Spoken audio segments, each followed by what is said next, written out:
Konnichiwa, Samurai James here. Today we're going to talk about why Japanese swords have handles like this. Alright, I've got the Suka off my Hanban forged sword, so let's take a closer look at how this is assembled. Well, there's the Fuchi and the Kashira. These are metal pieces that go at the top and the bottom that act as sort of a collar. And inside of here, I'll take off the Fuchi, is a two-piece Suka. What that is it's a piece of wood that's carved down the middle for the sword blade to fit into, that slides in, and then it's secured with the little bamboo pegs called makugi. Now, while the makugi will keep the blade from sliding in and out, of course the two pieces of wood could fall apart like that. So the easiest way to solve that, and what they did with some European swords as well, is to wrap it with something. In the European swords, that would be leather, but in the case of a Japanese sword, it's often samigawa, which is ray skin.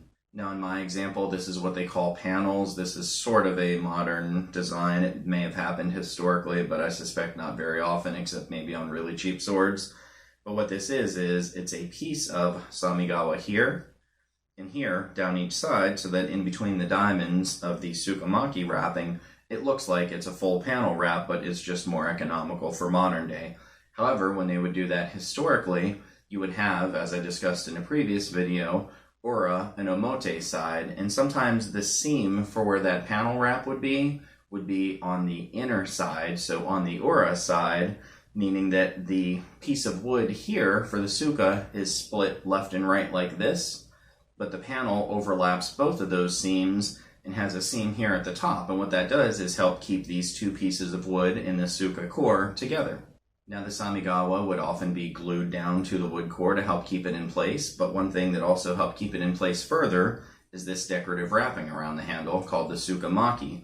By going around and wrapping, you can see where it starts here by basically starting in the middle and going back and forth all the way down, and then tying off in the knot at the bottom. That helps keep the samigawa from unraveling or coming unglued, and then keeps the handle for the Suka core from coming apart. So it all works as a system. The tsukamaki helps keep the samigawa down. The texture of the samigawa also helps keep the tsukamaki in place as well. The glue helps hold the samigawa down to the wood, and then all of that as an overall entity helps keep the two pieces of wood from splitting apart.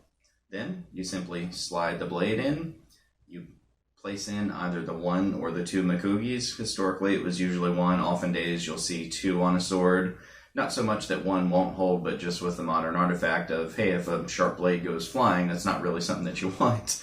Not that you wanted historically either, but there was a big difference between a battlefield and, today in the dojo and peaceful times. With the combination of the fully wrapped samigawa, the Suka Ito, and the Fuchi and Kashira to help keep the ends together, this is what keeps the handle together from splitting apart.